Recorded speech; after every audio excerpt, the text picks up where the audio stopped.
Halo, Assalamualaikum warahmatullahi wabarakatuh. Perkenalkan, nama saya Grahita Retno dari Universitas Nasional. Di sini saya akan mempresentasikan artikel yang berjudul Pemanfaatan Informasi Akuntansi untuk menghindari eskalasi komitmen pada level pengambilan keputusan. Yang pertama kita bahas permasalahan. Penelitian yang berkaitan dengan pengambilan keputusan di bidang ekonomi biasanya beranggapan pengambil keputusan adalah seorang yang rasional. Tapi menurut beberapa penelitian, asumsi rasional tersebut sering dilanggar. Seringkali manajer membuat keputusan yang memperlihatkan bahwa dia lebih mementingkan kepentingan individu dibanding perusahaan. Namun, kadang manajer tidak sadar bahwa keputusan yang diambilnya merugikan perusahaan. Keputusan untuk tetap melanjutkan suatu proyek, bahkan ketika suatu proyek kondisi ekonomi yang tidak diharapkan, mengindikasikan bahwa proyek harus dihentikan, disebut eskalasi. Seringkali eskalasi dijabarkan sebagai throwing good money after bad. Selanjutnya ada landasan teori escalation of commitment. Teori ini menjelaskan bahwa manajer yang dari awal telah memiliki tanggung jawab atas suatu proyek akan cenderung melanjutkan proyek, meskipun kondisi prospek ekonomi mengindikasikan proyek sebaiknya dihentikan dibanding manajer yang tidak terlibat dari awal. Ada landasan teori antecedent of escalation, self-justification teori, dan prospek teori secara tidak langsung menjelaskan faktor-faktor yang menentukan terjadinya eskalasi lebih ke arah faktor psikologis. Landasan teori selanjutnya ada The Escalation Strategy. Teori ini mengatasi permasalahan dengan mengembangkan sistem informasi yang lebih baik. Dan yang terakhir, landasan teori Ambiguous Feedback. Perilaku eskalasi lebih responsif dalam menghadapi dilema bandingan perbuatan salah, karena penguatan komitmen menjadikan adanya kesempatan tambahan untuk strategi dalam bekerja maupun menyimpan lebih banyak informasi. Lalu di sini ada metodologi penelitian. Subjek penelitiannya itu adalah mahasiswa Fakultas Ekonomi Universitas Gadjah Mada, Yogyakarta. Desain eksperimen. Dalam eksperimen ini, partisipan akan melakukan 2 tahap. Tahap pertama, partisipan akan mengerjakan eksperimen secara individu. Kemudian tahap berikutnya, partisipan diminta untuk bekerja secara kelompok. Satu kelompok terdiri dari 2 atau lebih partisipan. Selanjutnya ada instrumen penelitian. Penelitian ini memodifikasi instrumen yang dikembangkan oleh Ghosh. Partisipan akan diberi peran sebagai seorang manajer. Langkah pertama, partisipan diminta menentukan lokasi untuk cabang baru. Langkah kedua, partisipan dideskripsikan telah menjalani 2 tahun pertama sejak pembukaan cabang baru. Variabel penelitian. Variabel independen dalam penelitian ini adalah strategi yang dapat digunakan untuk menghindari pengambilan keputusan dari eskalasi komitmen, seperti feedback yang tidak ambigu, progress report, dan future benefit. Dan tipe pengambilan keputusan individu dan kelompok. Variabel dependen dalam penelitian ini adalah keputusan investasi. Pengukuran keputusan investasi ini dapat dilihat pada keputusan investasi yang dibuat partisipan dalam eksperimen. Metode analisis data, hipotesis akan diuji dengan menggunakan alat statistik univariate ANOVA. Namun sebelumnya, terlebih dahulu akan dilakukan Levens test. Pengujian ini bertujuan untuk memenuhi asumsi ANOVA, yaitu apakah keseluruhan sampel memiliki varians yang sama. Di sini ada hasil penelitian, deskripsi, statistik, dan analisis data. Sebanyak 182 mahasiswa berpartisipasi dalam eksperimen ini.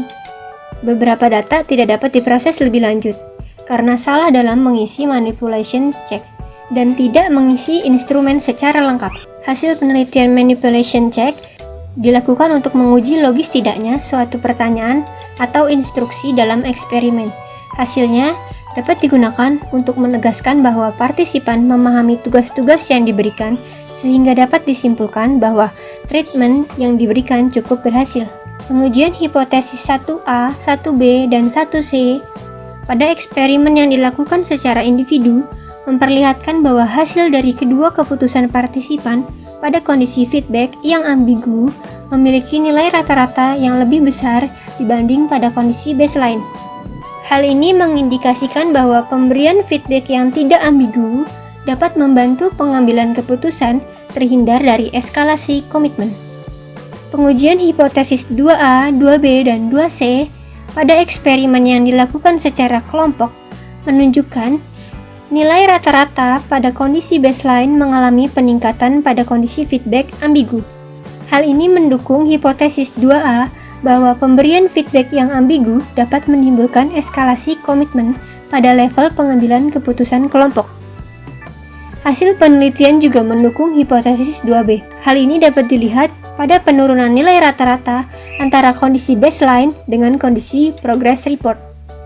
Namun, penelitian nilai rata-rata kondisi future benefit dari kondisi baseline mengindikasikan bahwa hipotesis 2C tidak didukung.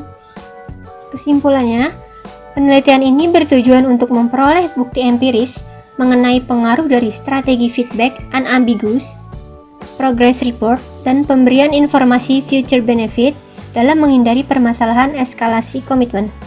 Metode penelitian yang digunakan adalah eksperimen. Data yang digunakan merupakan data primer. Instrumen yang digunakan merupakan modifikasi instrumen yang telah dikembangkan Gauss. Pengujian hipotesis dilakukan dengan menggunakan multivariate ANOVA. Hasil pengujian hipotesis mengindikasikan dukungan terhadap hasil penelitian Gauss bahwa ketiga strategi dapat digunakan untuk membantu pengambil keputusan individu terhindar dari masalah eskalasi. Selanjutnya ada interpretasi hasil penelitian. Menurut Bazerman, setiap individu memiliki bounded rationality, mengindikasikan keputusan yang diambil oleh individu belumlah dilakukan secara optimal. Kelompok yang merupakan gabungan dari beberapa individu dapat mempengaruhi proses pengambilan keputusan. Hal ini mengakibatkan terjadinya polarisasi keputusan individu kelompok. Pemahaman ini mendasari penelitian ini untuk menguji kembali ketiga strategi tersebut pada level kelompok.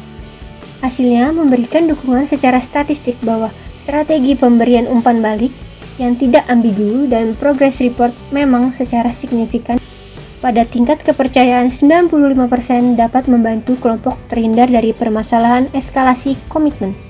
Kritik terhadap penelitian ini memiliki beberapa keterbatasan, yaitu lebih mengutamakan validitas internal dibanding validitas eksternal.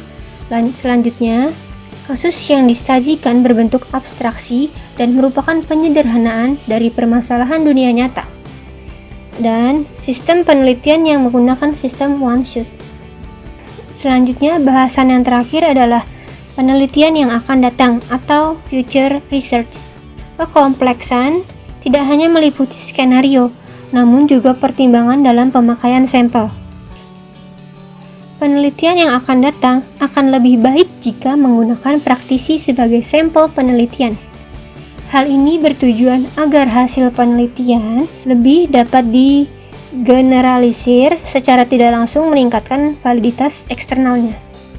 Penelitian berikutnya mungkin dapat menggunakan basis teori lain untuk menjelaskan fenomena eskalasi seperti attribution theory, social learning theory, expectancy theory, dan apparent conditioning.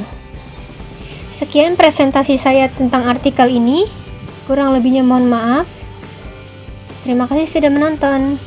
Wassalamualaikum warahmatullahi wabarakatuh.